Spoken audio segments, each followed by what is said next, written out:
Ndabaramukije mwese mu izina rya Yesu Kristo umwana w'Imana. Ndabakumbuye cyane abantu bose muramwumviza ubutumwa ntanga. Yesu nabahezagire ku izina banyita Pasikazi ku bantu batanzi, mbese abantu ari bwa mbere bambonye. Amahoro y'Imana abane namwe. Ndafite ubutumwa Uwiteka yampaye kugira ngo ndabashikirize. Buri muri Zaburi 105 ku murongo wa 5. Ku murongo wa 5 ni umurongo umwe wonyene Uwiteka nshikirije kugira ngo ndabahereze. Ego mbere yuko ndi butangire reka manze shima Imana. Ndashima Imana ko yandinze n'umuryango kandi namwe mukamwarinzwe. Yesu nahabwe icyubahiro. Yatinze mwi corona namwe kandi yabarinze. Uwiteka nahabwe icyubahiro. Uwiteka nahabwe icyubahiro cyinshi cyane. Ariko mbere yuko ndibashikiza buno butumwa reka manze senge. Uwiteka nyakubahwa, ndagushima ko uyu mwanya usubiye kumpereza data. Ndagushima ukuntu data twese umpaye ijambo noneho ngo shikize abantu bawe. Ndakwinginze data urungike umwuka wera kugira ngo amfashe mwami buno butumwa. Data twese urazi ko iyo tamwuka wera ndiko urazi ko ibyo ntashobora kubikora ngo bikunde. Data twese uri mu ijuru ndakwinginze umwuka wera aherekeze ijambo ryawe rigende rikore imirimo mu mitima ya benshi. Uwiteka Mana wari mu ijuru n'isi, dore ndakwinginze uburinzi bwawe bukomeye bubazeho data ubarinde. Uwiteka Mana ndirukanye imyuka mibi, ndirukanye na Satani mu izina rya Yesu Kristo. Ndakwinginze Uwiteka uburinzi bwawe bukomeye buze buve mu ijuru buze hano. Haleluya irakoze ni mu izina rya Yesu Kristo, amena. Reka dusome Zaburi 105 ku murongo wa 5. Havuga ngo nimwibuke ibikorwa byiwe by'agatangaza yaranguye, ibitangaro byiwe n'ingingo z'ubutungane z'akanwa kiwe. Haleluya. Reka nsubiremwo. Nimwibuke ibikorwa byiwe by'agatangaza yaranguye, ibitangaro byiwe n'ingingo z'ubutungane z'akanwa kiwe. Haleluya. Uyu munsi icigisho nacise ngo mbese ndigisha ku cigisho kivuga ngo nimwibuke ya mavunja na zanda zari mumajipo no mapataro. Nimwibuke ya mavunja na zanda zari mumajipo no mapataro. Iki ni cigisho mbese ni cigisho cyo kwibuka. Nukwibuka Imana ishaka ko twibuka. Imana ishaka ko wibuka mwene data. Ni wibuke yagukuye. Nusubize amaso inyuma usubize inyuma, usubize amaso inyuma wibuke wiyumvire iby'Imana yagukoreye, iyi Imana yagukuye. Mbese wibuke ibuka mwene data. Ni wibuke ukuntu inzara yari yarakwishe. Abantu benshi baribagiye ko bari bishwe n'inzara. Nimwibuke ko mwarara mutariye. Nimwibuke. Muribuka ukuntu atandye mwari mufite mukara mutariye. Muribuka ukuntu ubugari mwaburya buri munsi naho nyene isosi mbese igize ari dodo mwashiramo kugira ngo murishe ubugari naho nyene bwa bugari bubunzwe. Ko mwabyibagiye mwashize Imana inyuma. Imana ntinezerewe namba hatoya. Mwarasenze Imana, murasenga Imana, Imana irabishura. isigiye ica ibaha iki ibaha umuceri, mbese indya zitandukanye. Ubu mbese muragira iki, murakuranwa indya. Niwibuke ko atagitenge wari ufite igitenge kimwe naho nyene gishaje, ariko ubu ufite ibitenge byinshi mu ibegi yawe, muntu uzenye aho uba ufite imyenda myinshi cyane. Niwibuke mwene data wa mama we, niwibuke iyo wavuye, niwibuke ko wambara umwenda utabutse, niwibuke excuse me, nimwibuke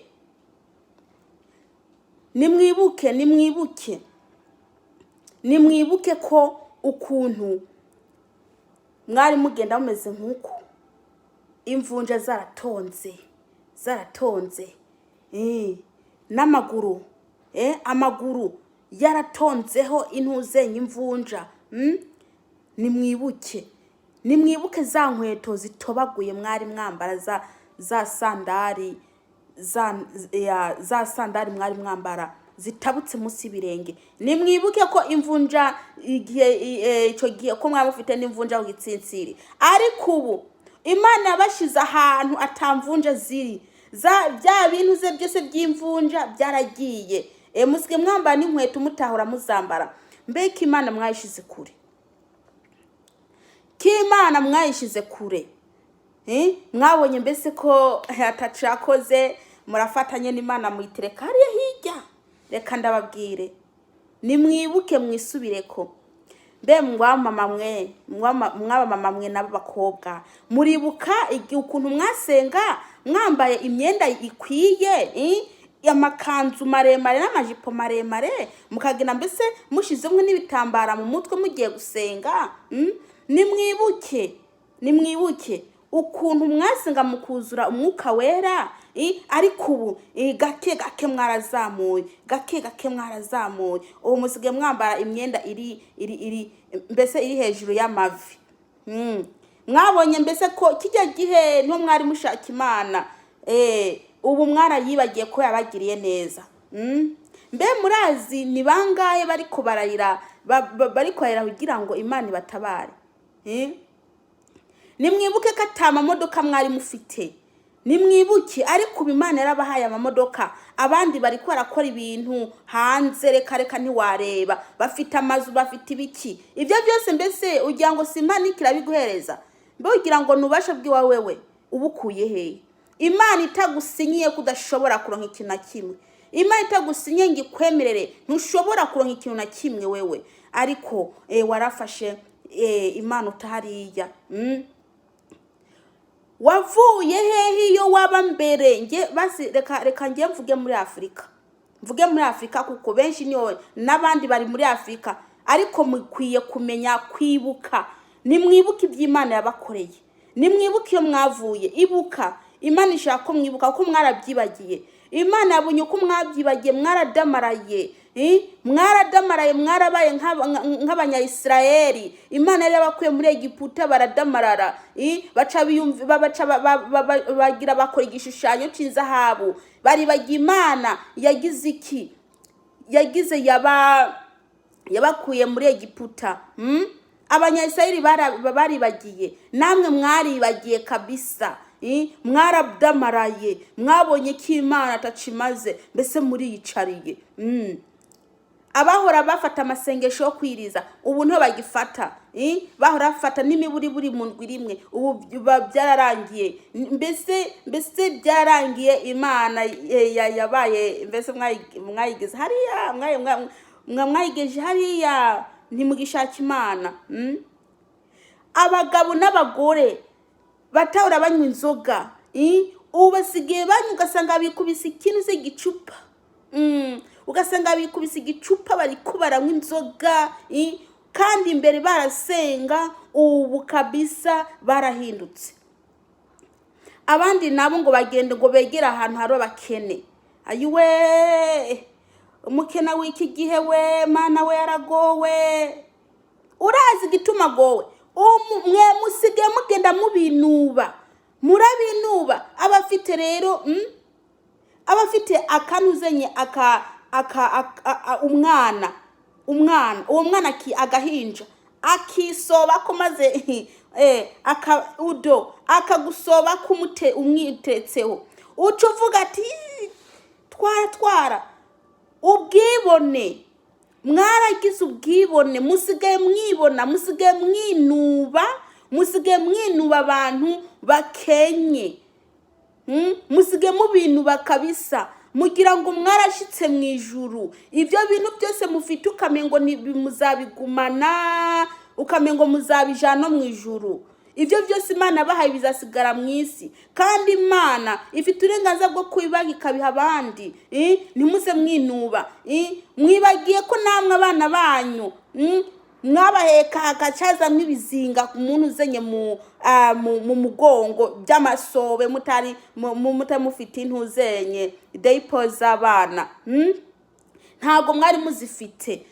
Uwo mukene we wari ukenye gusumbya kuri yari, wari ukenye, wagenda n'amaguru, dore umwenda wari ufite umwe ariko ufite imyenda ingahe, imyenda myinshi, nta kintu na kimwe wari ufite, ariko reba wageze aho ugera, ubona ko Imana yabaye umwanda.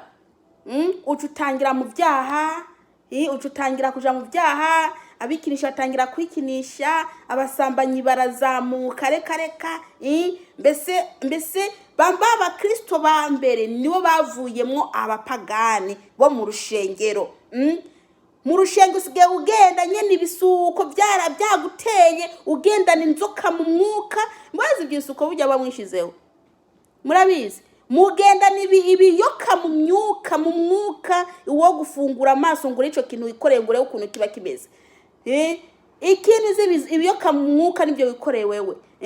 Mbere nta kintu na kimwe ashira mu mutwe, ariko usigaye warazokishije amabara ibiki, ugenda mu rushengero rw'Imana, wahora ugendana igitambara mwene data, ntago wahora wisiga namba ntatoya, ariko ijambo ry'Imana ivuga iti ngo ntimukifatanye n'abanyamahanga, ariko mwebwe mwarifatanije n'abanyamahanga. Mbese musigaye mwarisiga mutasiga, musigaye mwaragize iki, ino kuzuru mwaratoboye izuru, mwatoboye mwaze iherena, ntiwareba niba ari herena nyene, musigaye mwaritoboje ino mwoka byara mwaritoboje ino.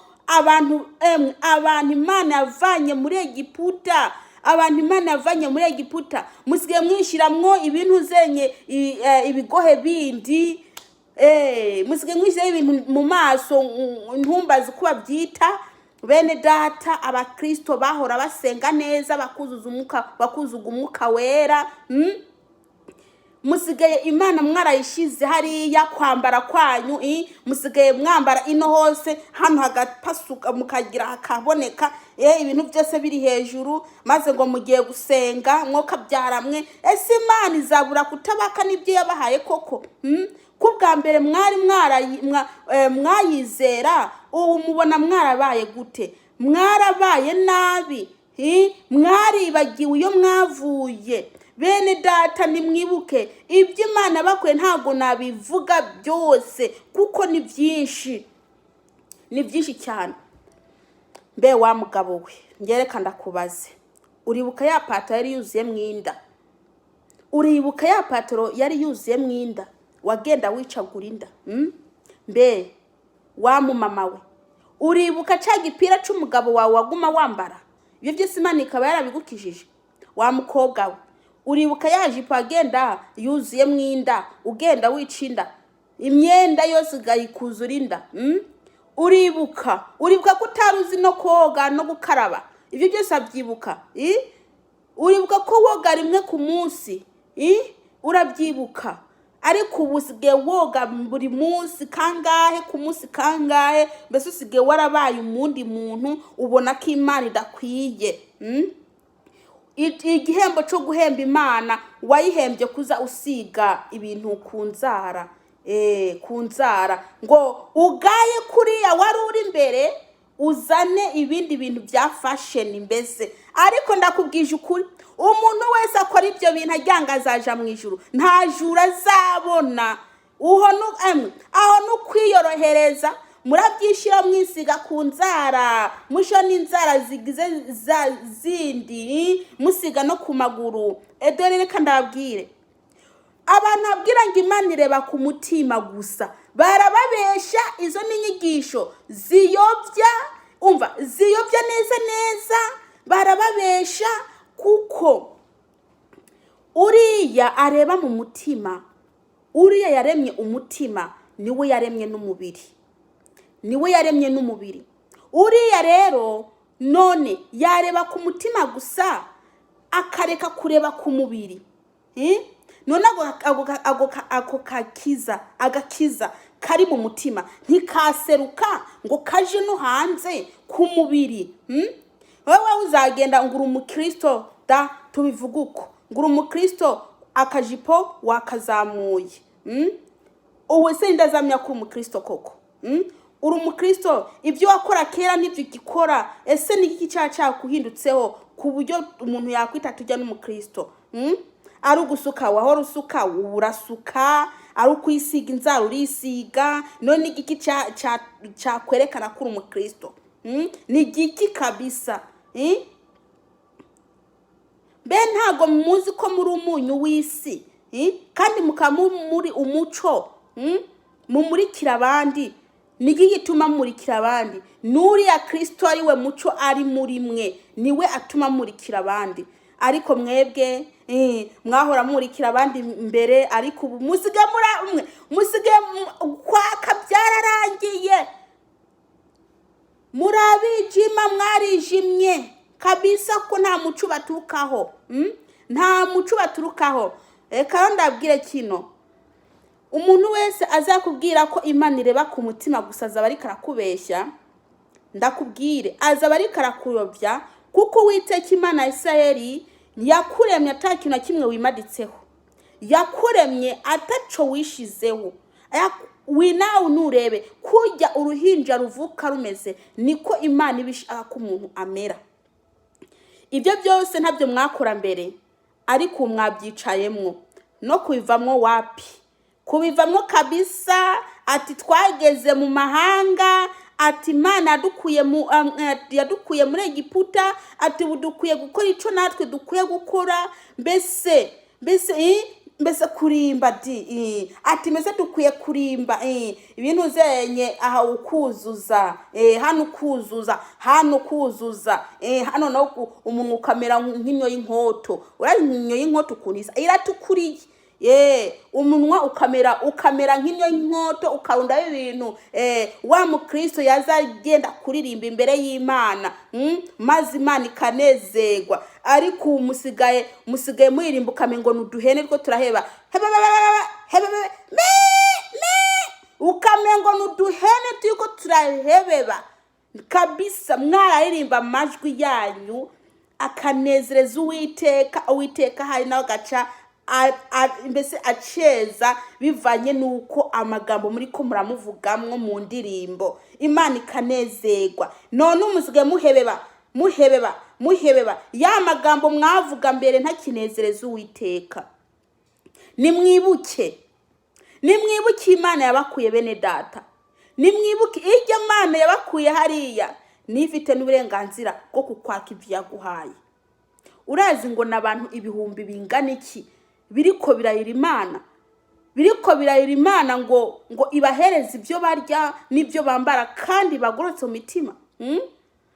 Murabizi kandi Imana ikabaha manu naho nyene ntibaronke manu ya misi yose.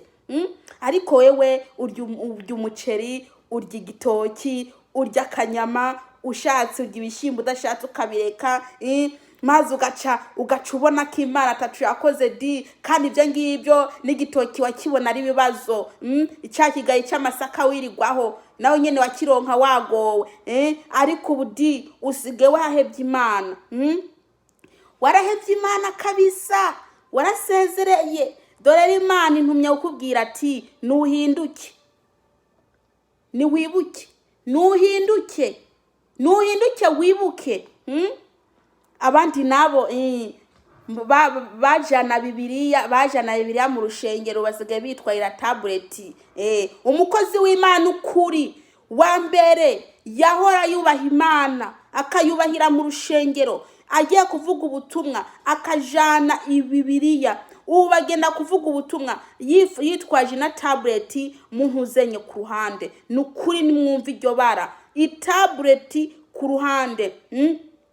Umubwiye ngo nusoma hanaha agaca afata ya tablet akaba ari yasoma. Nukuri nimwumve kabisa ukuntu abantu ariko baragaya Uwiteka. Ha gusoma ijambo ry'Imana, guterura ijambo ndababaze. Nk'umwagenda akavuga ati musoma ijambo ry'Imana mugasanga intuzenye za nk'abana banyu barabifuse barabikuyemwo, byaca bigenda gute? Mbese mwakangutse, mwakangutse kabisa, mukareka gusinzira, mukareka kwibagira Imana yanyu yabakuye mu gihugu ca Giputa, muri bwa bukene, mwarara ku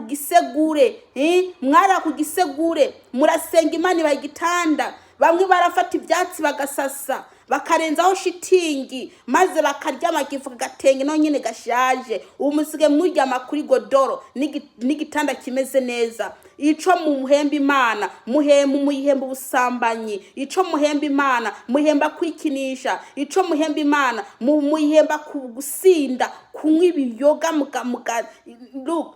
Imana ishaka ko muhinduka. Nimuhinduke, mureke kwibagira uriya yabahaye.